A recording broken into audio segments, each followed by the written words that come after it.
Obrigado, presidente. Cumprimentar o vereador Ues pela semana, que na realidade é um mês, né? Do dia 1º ao dia 29 é o mês de Galópolis, né? Parabéns pela comunidade de Galópolis aí por toda essa extensa programação, muito importante, comunidade de Caxias.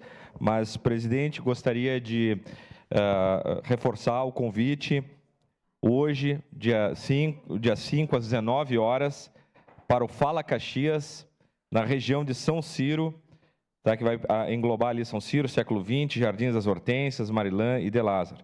Hoje o encontro será no Salão da Igreja Santa Clara, na Rua Senador Alberto Pasqualini, 758, no Marilã. Então, Fala Caxias, da região de São Ciro.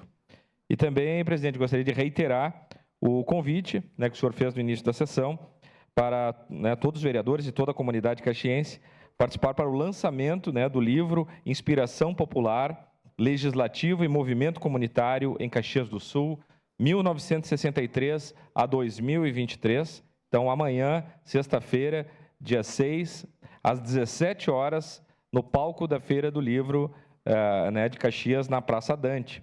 E avisar que, em seguida, então, haverá a sessão de autógrafos, né? Então, convidar todos os colegas vereadores, a comunidade, a esses importantes eventos. Muito obrigado, presidente.